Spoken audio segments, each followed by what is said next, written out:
Suciati, kelas A3, FL gelombang 2 reguler.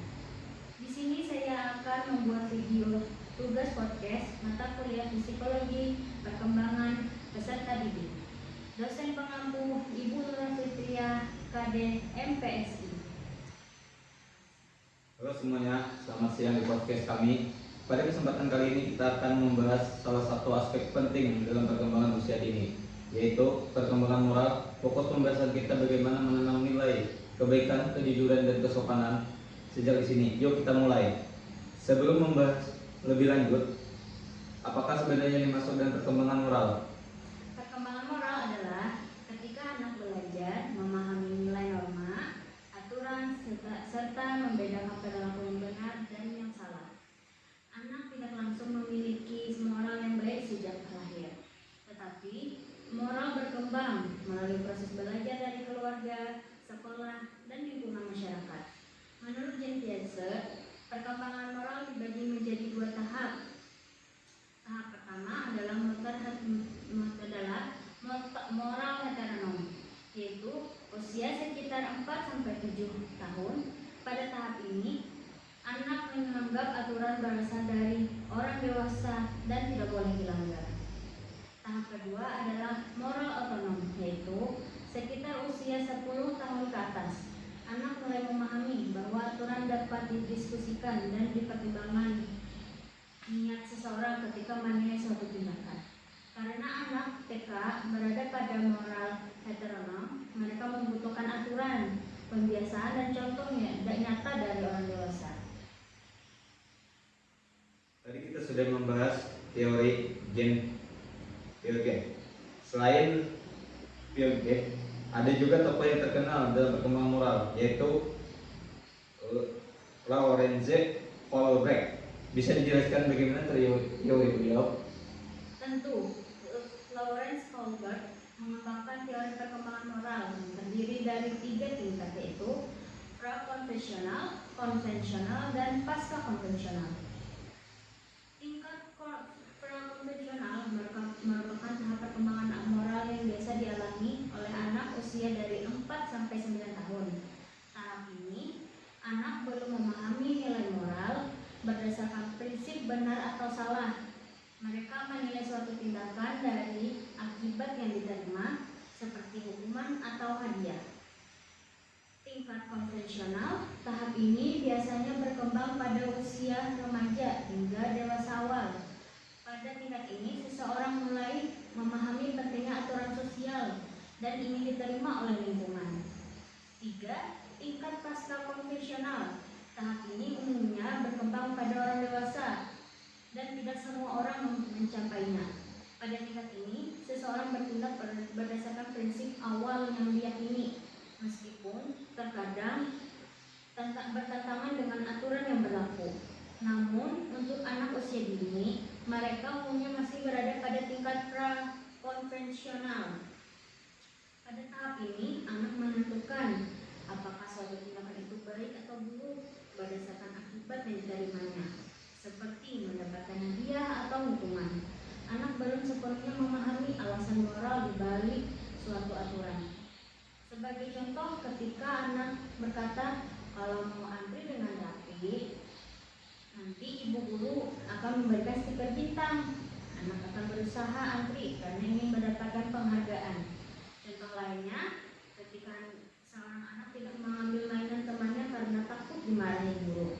Hal itu menunjukkan bahwa anak menaati aturan karena mempertimbangkan konsekuensinya yang akan diterimanya. Seiring bertambahnya usia dan pengalaman, anak akan belajar bahwa bersikap jujur, baik hati, dan sopan bukannya hanya untuk menghindari hukuman atau memperoleh hadiah, tetapi karena hal tersebut memang merupakan perilaku yang benar.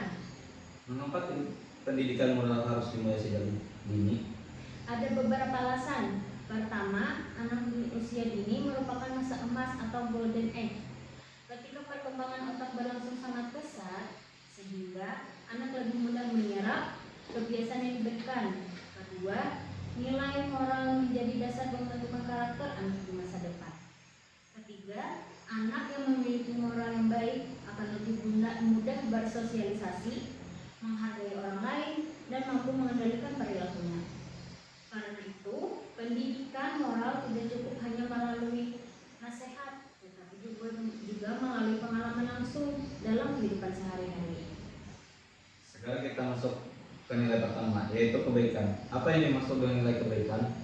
Kebaikan adalah perilaku yang menunjukkan kepedulian, kasih sayang, suka menolong, serta menghargai orang lain. Contohnya, membantu teman kesulitan, membagi makanan dan mainan, menghibur teman yang sedang sedih, menjaga kebersihan kelas bersama-sama.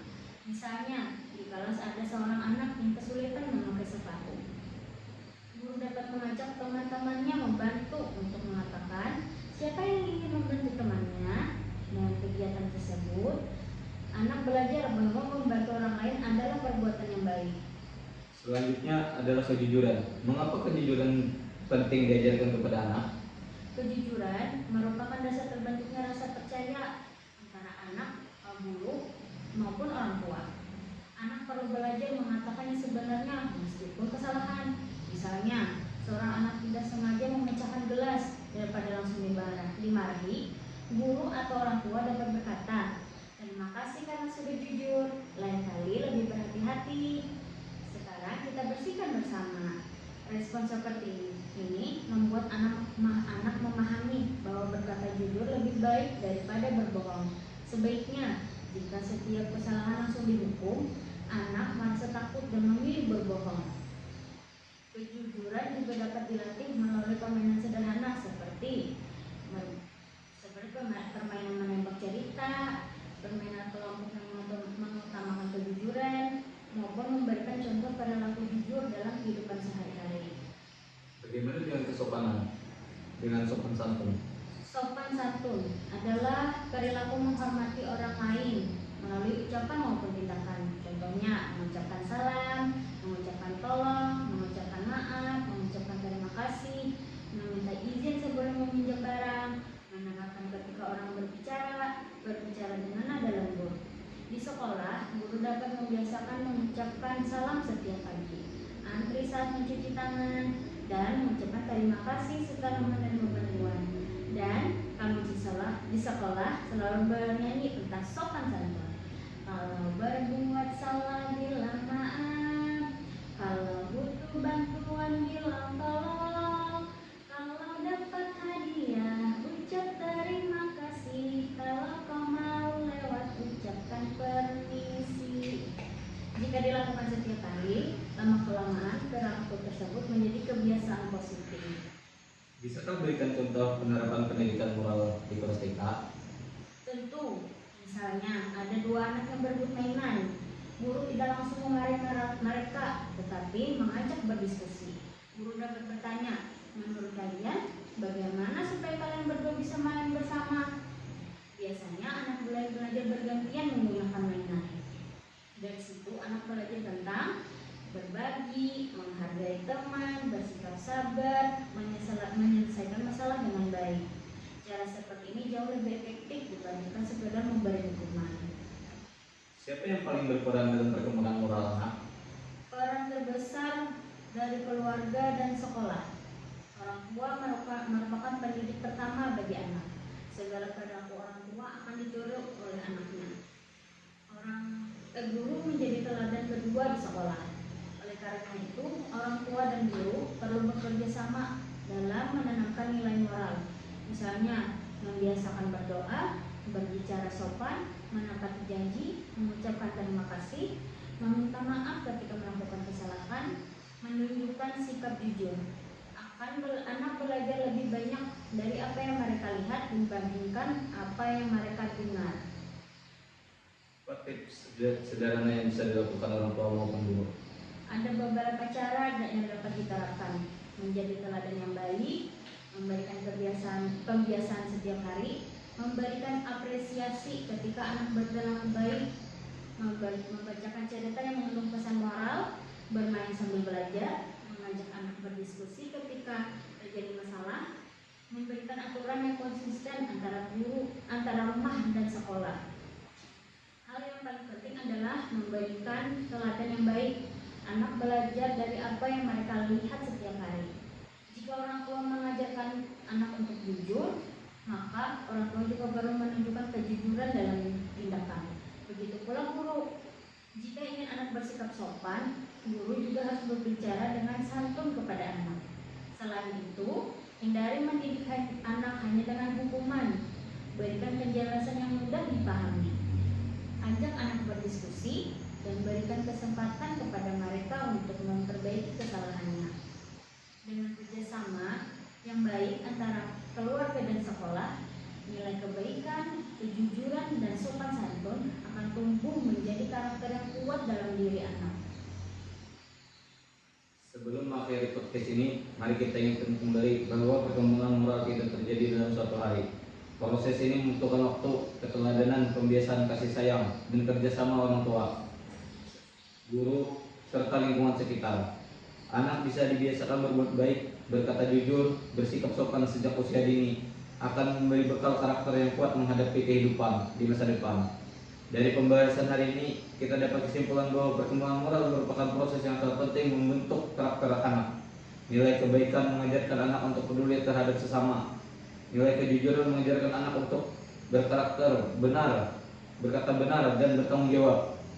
Semua ini tersebut adalah perkembangan dengan baik apabila orang tua dan guru memberi teladan, pembiasaan, kasih sayang, serta lingkungan yang positif. Semoga pembahasan ini bermanfaat dan dapat diterapkan dalam kehidupan sehari-hari, baik di rumah maupun di sekolah. Terima kasih atas menyaksikan podcast kami. Wassalamualaikum warahmatullahi wabarakatuh.